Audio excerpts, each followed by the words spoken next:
BSc part third में आज हम एंगलर एंड प्रिंटले क्लासिफिकेशंस पढ़ेंगे। इससे पूर्व में हम बेंथम ओकर क्लासिफिकेशन का अध्ययन कर चुके हैं। आज बात कर रहे हैं एंगलर एंड प्रिंटले क्लासिफिकेशन। जैसा कि नाम से परिचित है, दो वैज्ञानिक एडोल्फ एंगलर 1843 से 1930 और कार्ल प्रेंटल 1849 से 1893, इन दोनों वैज्ञानिकों ने मिलकर के ये क्लासिफिकेशन दिया है। डार्विन की ओरिजिन ऑफ स्पेसीज पुस्तक 1859 में प्रकाशित होने के पश्चात जो वर्गीकरण प्रणालियाँ प्रस्तुत या प्रतिपादित की गई, उन्हें जातिवर्तीय दृष्टिकोण से महत्व माना गया। अतः एंगलर और प्रिंटले क्लासिफिकेशन को फाइलोजेनेटिक क्लासिफिकेशन माना जाता है। इन दोनों वैज्ञानिकों ने अपनी पुस्तक डाई नेचुरलाइकेन फेमेलेंजियन, जो कि 1877 से 1895 में पब्लिश हुई एवं जर्मन भाषा में लिखी गई थी तथा इसके 23 वॉल्यूम में ये प्रकाशित हुई थी। सन 1911 में संयुक्त रूप से इन दोनों वैज्ञानिकों ने यह जातिवर्तीय वर्गीकरण प्रणाली प्रस्तुत की थी। ये दोनों वैज्ञानिक कई वर्षों तक ब्रसेल्स बोटेनिकल गार्डन बर्लिन में कार्य किया। इसकी इन वर्गीकरण प्रणाली के अंतर्गत इन्होंने अपने वर्गीकरण में एल्गी से लेकर एंजियोस्पर्म तक सभी पादप समूहों को 13 डिवीजनों में वर्गीकृत किया। इन्होंने पहली बार एनाटॉमिकल डाटा का उपयोग किया। एक्लर 1883 की पद्धति का आधार मानकर इन पौधों को वर्गीकृत किया।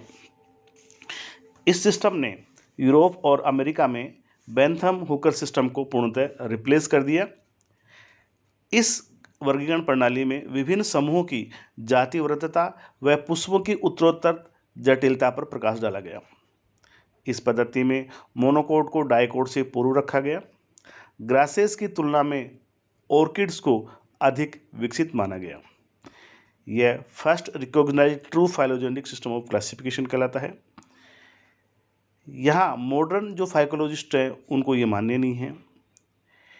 पेरियंथ एब्सेंट इन फ्लावर को प्रिमिटिव लक्षण माना गया एवं एक चक्र को इससे विकसित तथा 2 चक्रों को विकसित माना गया। गैमोपिटेली को एडवांस माना गया जबकि पॉलीपिटेली को प्रिमिटिव माना गया। ओवरी सुपीरियर को प्रिमिटिव व इन्फेरी को विकसित लक्षण माना गया तथा यूनिसेक्सुअल फ्लावर को प्रिमिटिव व इन्फेरी को विकसित लक्षण माना गया। स्टेमन्स व कार्पल की असंख्य संख्या को प्रिमिटिव माना गया जबकि निश्चित संख्या में इसको विकसित माना गया। इस तरह अपने क्लासिफिकेशन के अंतर्गत जो प्लांट किंगडम थे, सभी प्लांट किंगडम को 13 डिवीजनों में बांटा और इन डिवीजनों में 1 से 12 तक ये bacteria, algae, fungi, pteridophyte, bryophyte सभी को उन्होंने इसमें डिस्क्राइब किया है। और जो 13वां डिवीजन है, 13 division Embryophyta Siphonogamia which include all seed producing plants, जिसके अंतर्गत सभी बीज उत्पादक जो पौधे थे उनको शामिल किया गया। इस 13वें डिवीजन को उन्होंने 2 सब डिवीजनों में बांटा। पहला है जिम्नोस्पर्म, नेक्ड ओव्यूल और सीड, इसके कैरेक्टर्स हैं। दूसरा एंजियोस्पर्म, एनक्लोज्ड ओव्यूल और सीड है। इस तरह उन्होंने जो जिम्नोस्पर्म थे उसको 7 ऑर्डर में डिवाइडेड किया जो कि साइकोडोफिलिकेल्स से नीटेल्स तक थे। इस तरह एंजियोस्पर्म पादपों को 2 मुख्य वर्गों में बांटा गया, मोनोकोटिलिडनी और डाइकोटिलिडन्स। मोनोकोट को बीजों में बीजपत्र संख्या के आधार पर, पत्तियों में जो समानांतर शिराविन्यास है उसके आधार पर और समानुतक तथा इनके जो मुख्य लक्षण होते हैं पुष्प, तृतीय और पंचते अथवा इनके आधार पर इनको अलग अलग बांटा गया। जैसा कि हम जानते हैं कि मोनोकोट में बीजपत्रों की संख्या 1 होती है जबकि द्विबीजपत्री में 2 होती है तथा एक बीजपत्री पौधों में समानांतर शिराविन्यास पाया जाता है जबकि द्विबीजपत्री पौधों में जालिकावत शिराविन्यास पाया जाता है। इसी तरह के फ्लावर्स और अन्य लक्षण। इसके अंतर्गत जो मोनोकोट है, मोनोकोट को एंगलर और प्रिंटले ने डाइकोट से पूर्व रखा गया तथा इसमें कुल 11 ऑर्डर और 45 फैमिलीज़ को सम्मिलित किया। Class monocotyledons divided into 11 order and 45 families है, जिसका कि जो प्रारंभ है, मोनोकोट का प्रारंभ है, वो ऑर्डर पेंडेनेल से शुरू होता है। ऑर्डर पेंडेनेल से शुरू होता है तथा फैमिली टाइफेसी से, जबकि इसका समापन ऑर्डर माइक्रोस्पर्मी तथा फैमिली ऑर्किडेसी में से होता है। घासों की तुलना में यहाँ ऑर्किड्स पादपों को विकसित माना गया। इसी तरीके से डाइकोट को दो भागों में या दो सब क्लासों में डिवाइडेड किया गया। पहला है आर्चिक्लेमाइडी और दूसरा है सिम्पिटेली और मेटाक्लेमाइडी। सब क्लास आर्चिक्लेमाइडी के अंतर्गत जो फ्लावर्स हैं आर एक्लेमाइडोयस और मोनोडाइक्लेमाइडोयस होते हैं, बट पेटल्स मोस्टली फ्री। अर्थात आर्चिक्लेमाइडी का जो प्रारंभ है वो ऑर्डर वर्टिसिलेस्टी एम फैमिली कैजुराइनेसी से प्रारंभ होता है, जहाँ पर यूनिसेक्सुअल फ्लावर पर्यंत एब्सेंट से प्रारंभ होता है, जबकि इसका समापन ऑर्डर अम्बेलेल्स एम फैमिली कॉर्नेसी में होता है। इसके अंतर्गत 33 ऑर्डर और 201 फैमिलीज सम्मिलित की गई। इसी तरीके से जो मेटाक्लेमाइडी है, सब क्लास मेटाक्लेमाइडी या सिम्पिटेली है, उसके अंतर्गत कुल 11 ऑर्डर और 57 फैमिलियाँ शामिल की गई तथा जो फर्स्ट ऑर्डर इसका प्रारंभ है वो ऑर्डर डाइपेंसियल्स और से प्रारंभ होकर के फैमिली डाइपेंसियसी से था समापन ऑर्डर कंपेनुलेटी तथा फैमिली कंपोजिटी अथवा एस्ट्रेसी से होता है। इस प्रकार इसमें कुल 11 ऑर्डर 57 फैमिलीज़ को शामिल किया। अतः हम ये देखते हैं कि डाइकोट का जो प्रारंभ है वो ऑर्डर वर्टिसिलेटी और फैमिली कैजुराइनेसी से तथा समापन ऑर्डर कंपेनुलेटी तथा फैमिली कंपोजिटी में होता है। कंपोजिटी डाइकोट की सबसे विकसित फैमिली मानी गई है, जबकि कैजुराइनेसी कुल में पुष्प एकलिंगी और पेरियंथ एब्सेंट तथा हाइपोगाइनस होने के कारण डाइकोट का सबसे प्रिमिटिव कुल माना गया है। हम अब आते हैं outline of Engler and Prantl classification. जैसा कि इसमें हम देख रहे हैं आउटलाइन क्लासिफिकेशन 1 से 12 तक बैक्टीरियो और टेरिडोफाइट्स को शामिल किया। 13वां जो डिवीजन बनाया एम्ब्रोफाइटा साइफोगेमिया बनाया। इसके अंतर्गत सब डिवीजन जो बनाए गए वो जिम्नोस्पर्म और एंजियोस्पर्म। एंजियोस्पर्म की जब हम बात करते हैं तो एंजियोस्पर्म के अंतर्गत मोनोकोट और डाइकोट अर्थात दो भागों में बांटा गया, मोनोकोटिलिडन्स और डाइकोटिलिडन्स। मोनोकोट के अंतर्गत कुल 11 ऑर्डर और 45 फैमिली शामिल की गई, जिसके अंत प्रारंभ ऑर्डर पेंडेनेल्स फैमिली टाइपेसी तथा समापन माइक्रोस्पर्मेसी और फैमिली ऑर्किडेसी से होता है। इसी तरीके से जो क्लास डाइकोट है, डाइकोट को दो भागों में बांटा गया, आर्चिक्लेमाइडी और मेटाक्लेमाइडी। आर्चिक्लेमाइडी में 33 ऑर्डर 201 फैमिली तथा मेटाक्लेमाइडी में 11 ऑर्डर और 57 फैमिलीज को शामिल किया गया। इस प्रकार उन्होंने अपने जो क्लासिफिकेशन का है वो दिया है अपनी जो पुस्तक है इसके अंतर्गत। अब आते हैं इसके मेरिट्स और डीमेरिट्स के अंतर्गत। जैसा कि हम ये जानते हैं कि इनका जो क्लासिफिकेशन था वो फाइलोजेनेटिक क्लासिफिकेशन था। अतः it is a phylogenetic system. Plant groups are arranged mostly according to evolutionary affinities, primitive groups followed by advance. ये जो फाइलोजेनेटिक क्लासिफिकेशन था इसके अंतर्गत पादपों को उनके इवोल्यूशनरी एफिनिटीज़ के आधार पर अरेंज किया गया, व्यवस्थित किया गया।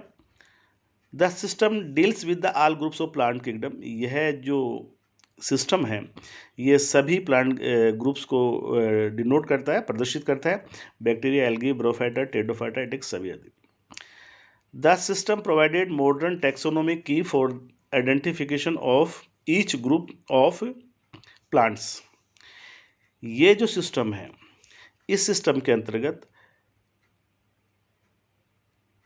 मॉडर्न कीज प्रोवाइडेड करता है, पौधों को पहचान करने के लिए उनके लिए एक मॉडर्न की आधुनिक की प्रोवाइडेड करता है।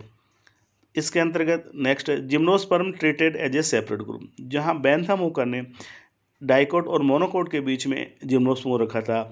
यहाँ एंगलर और प्रिंटले ने जिम्नोस्पर्म को एक सेपरेट ग्रुप बनाया और इसकी पोजीशन बिफोर एंजियोस्पर्म रखी, जो कि ऐसा माना जाता है कि एक्यूरेट और शायद परफेक्ट पोजीशन में है। इसके अंतर्गत the position of Asteraceae as the last family of dicot, और ये जितने भी मॉडर्न टैक्सोनोमिस्ट हैं ये मानते हैं कि एंगलर और प्रिंटले ने एस्ट्रेसी फैमिली को लास्ट में रखा डाइकोट में, तो वो सबसे प्रिमिटिव फैमिली के उससे जो करेक्टर्स हैं वो हाईली इवोल्व फैमिली विकसित कुल है, अतः उसको वहाँ रखा जाना उचित प्रतीत होता है। The position of orchidaceae at the end of monocot is also very accurate, वो भी सही है। और इनके क्लासिफिकेशन में एनाटॉमिकल डाटा का पहली बार उपयोग किया गया।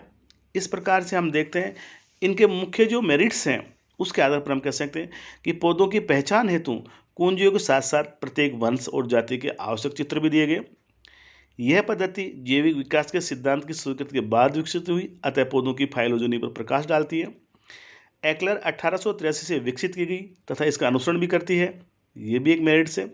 और बेंथम और उकर के मोनोक्लेमाइडी को पूर्णतः समाप्त कर इसके कुलों को आर्चिक्लेमाइडी के समूह में रखा गया तथा कंपोजिटी या ऑर्किडेसी को क्रमशः डाइकोट और मोनोकोट में विकसित माना गया, ये भी सही है। तो इस प्रकार से हम कह सकते हैं कि इनके जो मेरिट्स हैं वो काफ़ी सारे हैं। नेक्स्ट है डीमेरिट्स। जैसा कि हम जानते हैं हर एक वर्गीकरण प्रणालियाँ के कुछ लाभ कुछ हानियाँ होती हैं, तो जो एंगलर और प्रिंटले क्लासिफिकेशन है इनके क्लासिफिकेशन की भी कुछ कमियां हैं। पहली है monocot consider primitive so to dicot which is not correct according to modern evolutionary evidence. जैसा कि इन्होंने मोनोकोट को डाइकोट से पूर्व रखा गया, जो कि आधुनिक विचारधारा के विपरीत है, अर्थात उन्होंने मोनोकोट को प्रिमिटिव माना, जबकि ज़्यादातर जो एविडेंस है ये दर्शाते हैं कि डाइकोट प्रिमिटिव और मोनोकोट उनसे उत्पन्न हुए हैं। The concept of primitive flower unisexual is against the modern concept of evolution. तो इनकी जो कंसेप्ट थी, अर्थात उन्होंने अमेंटीफेरी जैसे केजुरेनिस फैमिली, सेलिकेसी आदि फैमिलियों को प्रिमिटिव मानकर प्रारंभ में रखना अनुचित है। थर्ड वन है combining epipetalous families with polypetalous families to form archiclamidy is not desirable as it is resulted in the formation of a very large group 33 order and 206 familia or 210 family. The system is not a much practical utility। जैसा कि इनके classification के अंतर्गत जो हानियाँ हैं उसी के तहत नेक्स्ट है कि इन्होंने रेनेलियल फैमिलीज को आधुनिक टैक्सोनॉमी प्रिमिटिव मानते हैं तथा ये अमेंटीफेरी से उत्पन्न नहीं हो सकती। इसी तरीके से सेंट्रोस्पर्मेसी को रेनेल से पहले नहीं रखा जा सकता। कुछ वैज्ञानिक ये भी मानते हैं कि हिलोबी को पेंडेनेल्स तथा ग्लूमेफेरी के बीच रखना असंगत है।